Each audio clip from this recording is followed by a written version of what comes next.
Welcome, my friends. What if I told you?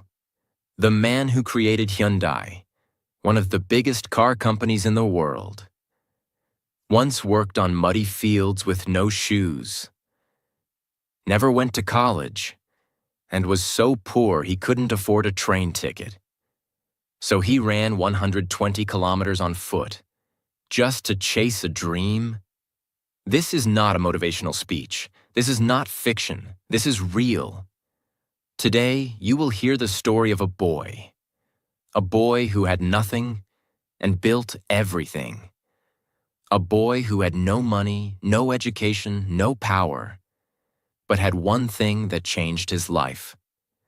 A decision to never stop trying. But why should you listen to this story? Because this is not just about business. This story will teach you how to fight when life hits you hard, how to believe when nobody believes in you, how to stand alone when the world shuts the door. And yes, this story will also improve your English. How? Because you are not just watching English. You are feeling it. You are living inside a story. That's the secret to fluency. Not grammar books, not boring vocabulary lists, but real stories with real emotion, told in easy, clear, and powerful English. So listen closely, because this video might not just teach you English, it might change your life. Now let's begin the story of the man who started it all. Part 1. The boy who had nothing. Let's go back. The year is 1915. We're in a small, poor village in North Korea. Yes, before Korea was divided. A boy named Chung Ju-young is born into a family of farmers. They grow rice. They live in a straw roof house. They eat simple food. Sometimes, not enough. He is the eldest son in the family. That means he must help at the field every day. No shoes, no toys, no time to dream. From age 7, he carries water, cuts grass for cows, and helps plant rice. His father is strict and believes in one rule: work hard, don't dream. A farmer's son must become a farmer. But little Chung was different. Even as a child, he wanted more. He would stare at the mountains and think, is this all there is to life? When he was around 14 years old, he had a dream.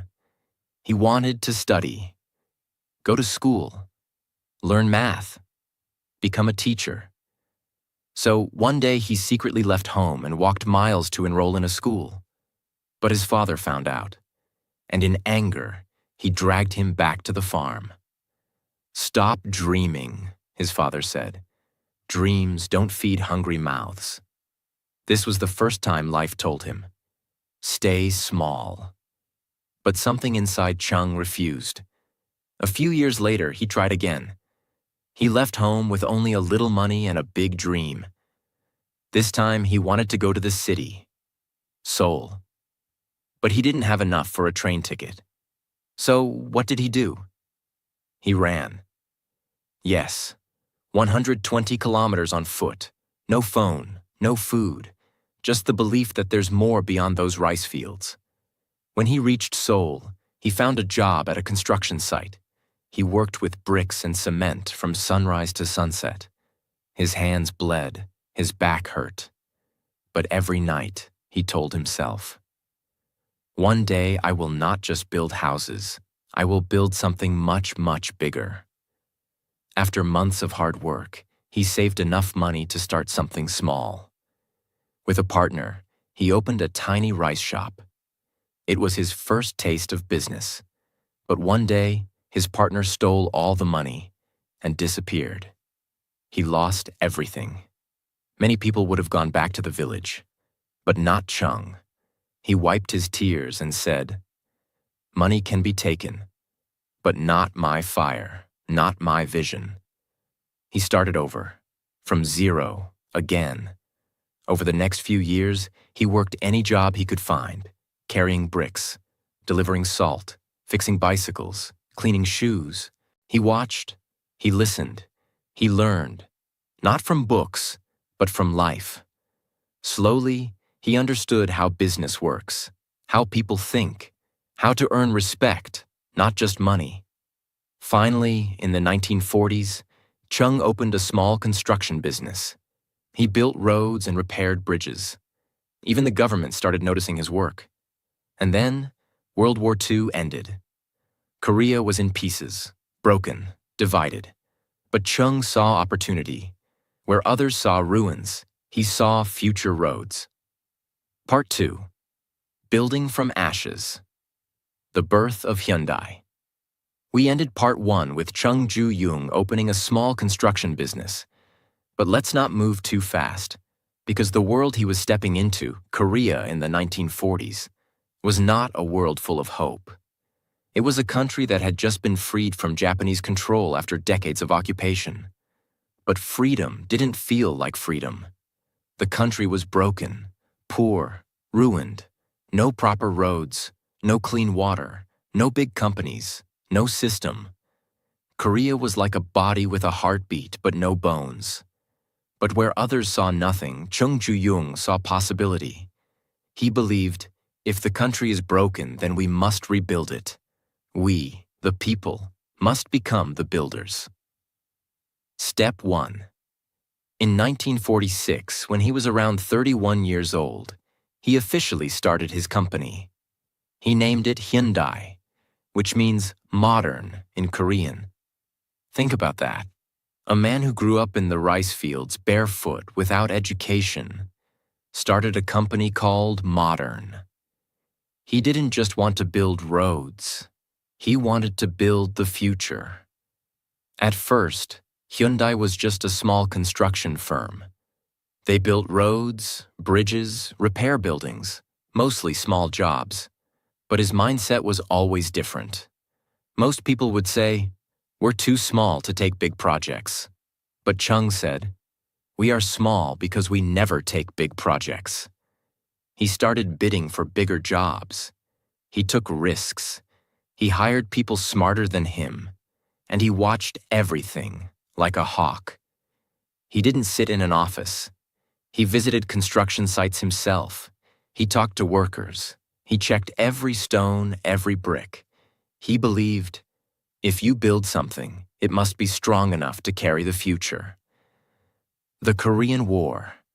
In 1950, the Korean War began, North versus South, brother against brother. Cities burned, thousands died.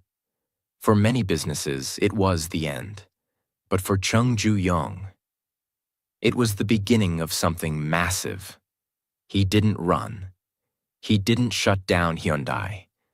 He looked at the destruction and thought, the country will need roads again. The country will need buildings again, and I will be the one to build them. He started working with the South Korean government, helping to rebuild key infrastructure. His workers were not just laborers. They were rebuilding their own homeland. This made Hyundai stronger, not just as a company, but as a name. People began to trust the name Hyundai. Because when everyone was afraid, Hyundai kept moving. One of the most famous and powerful moments in Chung's life came in the 1960s, when the South Korean government gave him a challenge. We need a bridge built over the Han River. Can you do it? Now here's the truth. Hyundai had never built a bridge before. Other companies laughed. They said, he doesn't even have an engineering degree. He's not a bridge builder. He's just a construction guy. But Chung said, if we keep saying we can't, we'll never learn how to do it. So he took the project. He gathered a team, hired engineers, studied every blueprint, visited bridges around the world, and then he started building. Every day he stood by the river, watching, planning, correcting. And after only 4 months, the Han River Bridge was completed. The same people who laughed at him now stood in silence. Because a rice farmer's son had just built one of Korea's most important bridges. This wasn't just a bridge. This was a symbol. a message to the world. South Korea is rising, and Hyundai is helping it rise. After the bridge, Hyundai's reputation exploded. The government began trusting him more.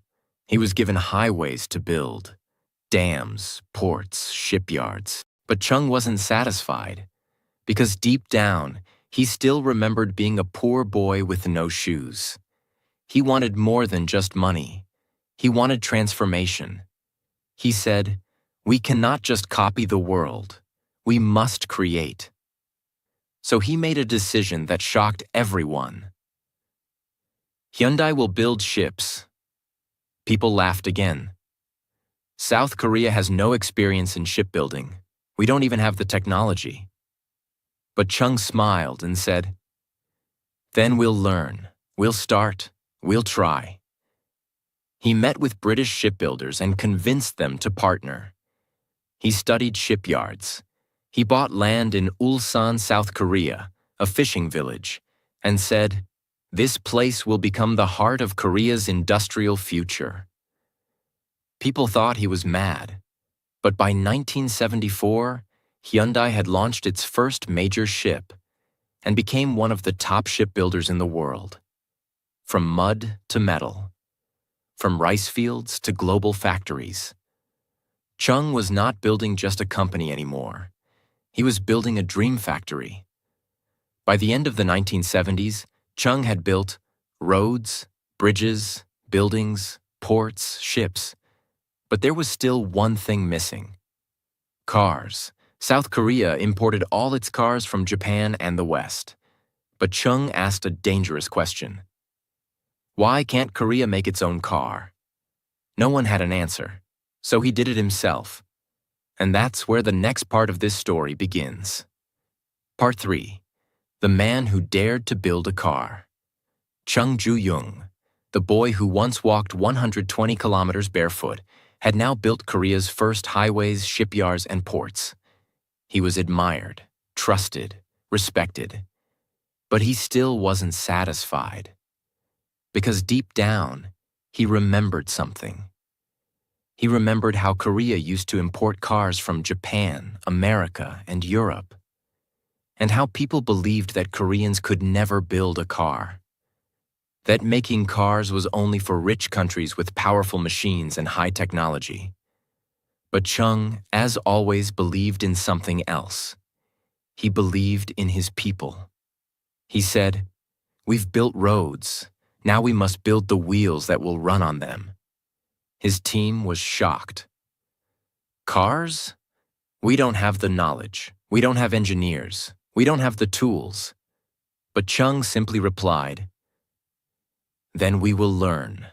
We will build the tools. We will train the engineers." That's what Hyundai means, modern. And this is the future. This was not a business decision. This was a national decision. He wanted to build a car for Korea. And that's where the story truly begins. In the early 1970s, Chung knew that building a car required something he didn't yet have: experience. So what did he do? He flew to Britain. He met with George Turnbull, a top engineer who had worked at British Leyland, a respected British car manufacturer. Turnbull was surprised. Why would a Korean businessman with no car company want to hire him? But Chung didn't beg. He didn't flatter. He simply showed his vision. He said, "I don't want to copy foreign cars. I want to build something new. I want your help." George Turnbull was impressed. He agreed, and he wasn't alone.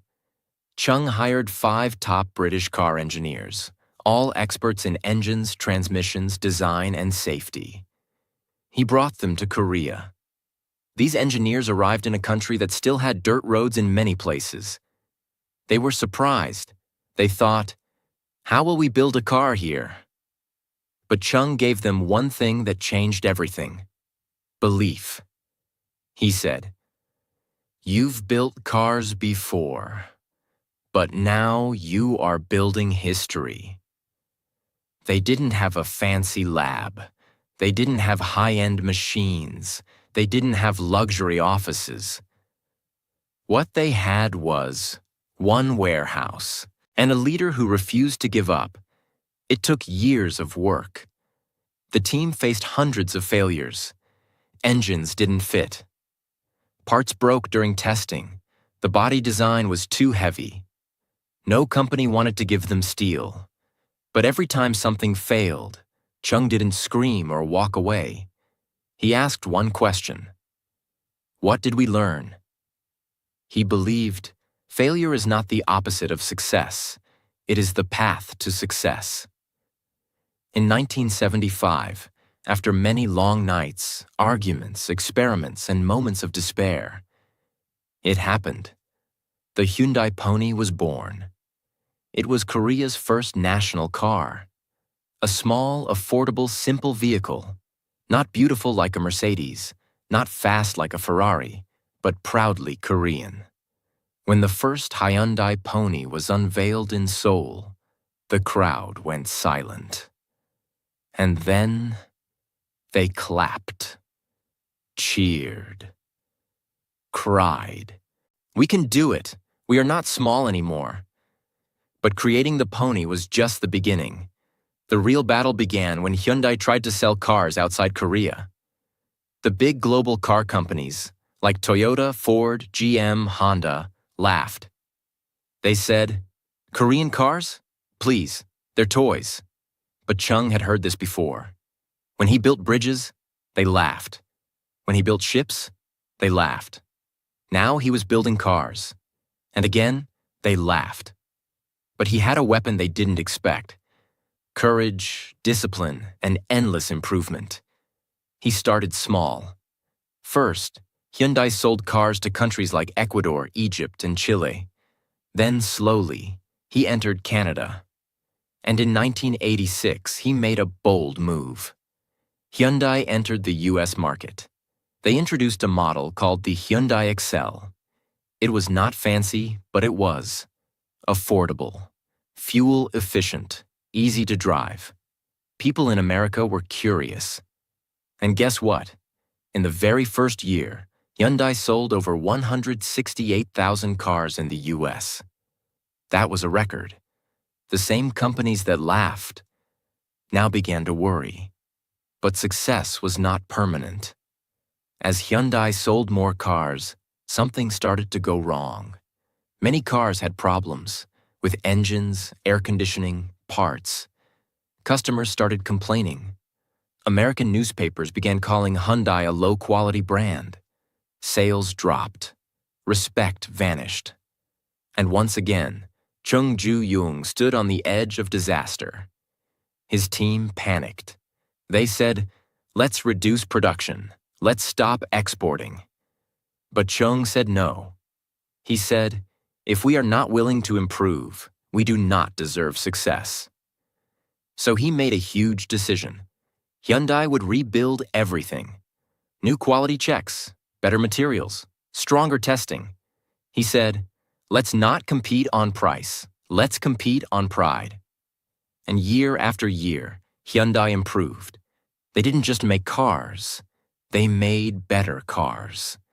By the late 1990s and early 2000s, Hyundai had transformed. The world slowly began to see Hyundai not as cheap, but as reliable, smart, and well-built. The same company that once couldn't build a single tire was now winning international car awards, J.D. Power Quality Awards, Design Awards, safety recognitions.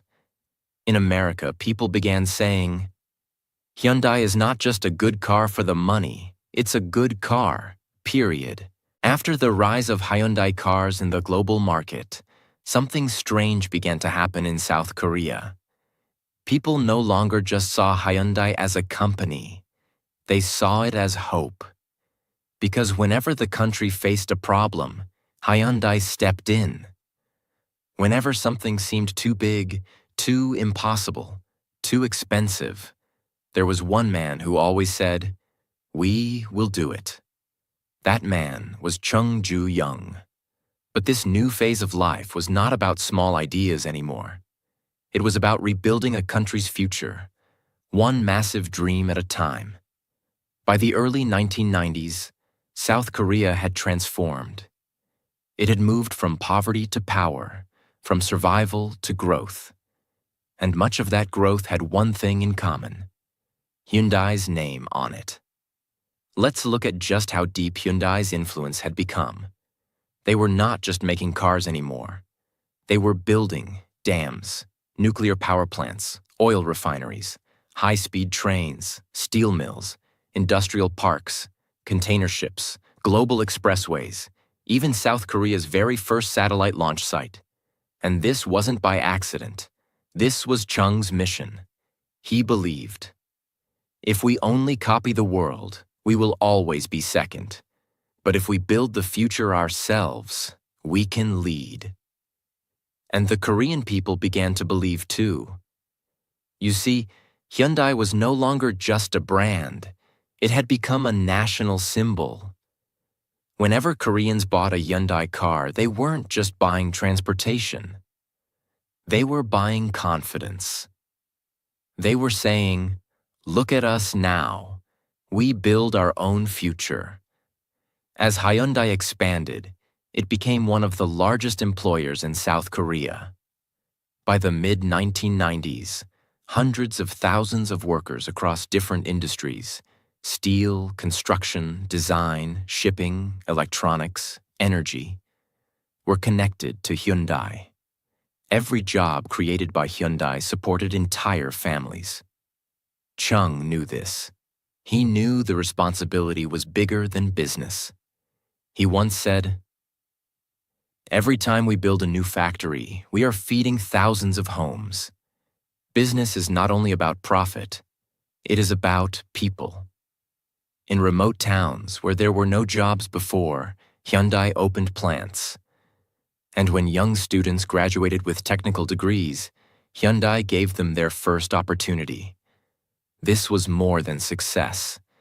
This was impact. You might think, after decades of building everything, Chung would slow down. But no. Even in his 70s, he kept visiting work sites. Wearing his signature gray suit and white safety helmet, he walked through hot steel factories, dusty ports, frozen shipyards, talking to workers, asking questions, making notes. He never acted like a king. He acted like a foreman, because deep inside, he still saw himself as that barefoot boy who once cleaned bricks for a few coins. His hunger for growth never faded. And this hunger led to one of the boldest ideas of his life. In the late 1990s, when Chung was in his 80s, he shocked the world again. He announced that he would travel to North Korea. Remember? This was the same North Korea that had fought South Korea in the Korean War. The same country that was politically frozen, dangerous, closed. Most South Korean businessmen would never go there. But Chung Ju-young was not like most men. He believed, we are one people. We speak the same language. We must rebuild peace. And so, in 1998, he crossed the border. Not with words, not with weapons, but with 500 cows. Yes, 500 cows. Why? Because he said, during the war, North Korea had taken cows from his family's land. So now, in peace, he was returning the favor. Not with anger, but with forgiveness. It was not just a political move. It was a human move. News channels around the world showed the image of trucks filled with cows crossing the DMZ, demilitarized zone, led by an old man in a suit. It was powerful. It was emotional. It was unforgettable. That one act opened a small door between North and South. And it was Hyundai's founder who turned the key. In the final years of his life, Chung started stepping back from day-to-day operations. But he never stopped thinking. His diary, written in simple Korean, showed pages filled with thoughts, ideas, plans. He still visited his offices, still asked about construction projects, still studied world markets, but his body was weakening. His health was fading, and slowly, the man who once worked 18 hours a day, who once ran for 120 kilometers barefoot, now walked slower. But his mind, sharp as ever. He knew time was short. So he began writing letters to his sons, his board members, and his country. He reminded them, never be satisfied with what you've built. Keep asking, what can we build next? In 2001, at the age of 85, Chung Ju-young passed away peacefully.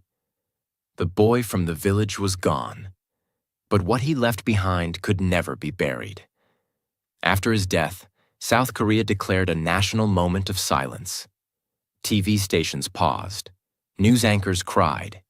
Even his competitors, people who once criticized him, stood up to honor him. Why? Because Chung Ju-young was not just a businessman. He was a builder of dreams. A man who proved that you don't need a college degree to change the world. You don't need permission to build something great. You don't need to be rich to become the foundation of a country's pride. He started life with nothing but dust on his feet and fire in his chest. He ended life with factories, ships, highways, satellites, and the love of millions. And today, the name Hyundai travels on roads across the world, in the US, in India, in Europe, in Africa, because of the fire he carried inside him. Part 4. The Empire. After the Builder. And the eternal spirit of Chung Ju-young. After Chung Ju-young passed away in 2001 at the age of 85, the nation of South Korea did not simply lose a businessman. They lost a father figure, a symbol of resilience, a man who had been there, through war, through hunger, through failure, yet never backed down. His funeral was attended not just by CEOs, but by workers, farmers, engineers, politicians, shopkeepers, mechanics, ordinary people. Some brought flowers, others brought letters. Many brought nothing, only tears. Because they knew that without this man, their country might have taken a very different path. The first months after his death were filled with tension inside the Hyundai Group. The empire he had built had grown so large. Construction, cars, electronics, steel, banking, even shipping and IT. But now the leader was gone. People asked, who will lead? Will Hyundai survive? Will it break into pieces? In truth, Hyundai was already changing even before his death. The Korean government had introduced new rules to reduce the power of large family-owned business groups called chaebols. Hyundai, being one of the biggest, was asked to restructure. So after Chung's death, his sons and executives made a bold decision. Hyundai would break into multiple companies, each with its own leadership and focus. This was painful, but it was also necessary. Why? Because Chung's dream was not about one man holding everything. His dream was growth, innovation, and freedom. So Hyundai split into many companies, including Hyundai Motor Company, Cars, Hyundai Engineering and Construction, Infrastructure, Hyundai Heavy Industries, Shipbuilding, Hyundai Steel, Materials, Hyundai Mobis, Car Parts, Hyundai Rotem, Trains and Military Equipment. And slowly, each of these companies began to stand on their own feet. They honored the founder not by copying him, but by continuing his spirit. Of all the companies in the Hyundai family, the motor company carried the deepest emotional weight. It was the car that made South Koreans believe in their own strength. So after Chung's death, Hyundai Motors began a massive transformation. the world still remembered the older image. Hyundai cars were cheap but low quality. But now the company wanted to do something bold. They didn't just want to survive in the international market. They wanted to lead it. So they invested heavily in design, bringing in top designers from Germany and the US technology, developing hybrid, electric, and hydrogen-powered vehicles, safety, earning top ratings in crash tests, branding, changing Hyundai from cheap and basic to smart and modern. They opened research centers in South Korea, the US, Germany, and India. They created luxury brands like Genesis to compete with Lexus, BMW, and Mercedes-Benz. They entered Formula One racing technology partnerships, proving their cars were not just reliable. They were high-performance machines. And by the mid-2010s, Hyundai was no longer a joke in the car world. It was a giant. Today, Hyundai sells cars in over 200 countries. It ranks among the top 3 car manufacturers in the world when combined with its partner company, Kia. And none of it would have existed without the courage of one man. After his death, universities around the world began studying his life. Business schools taught students about his leadership style. Leadership experts wrote books about how he took responsibility during crisis, led from the front, took impossible risks, believed in his workers, trusted effort more than talent, and most importantly, never forgot where he came from. Let's not forget, this man had no college degree. He had no investor. He had no background in engineering. He built roads without studying civil engineering. He built ships without shipbuilding experience.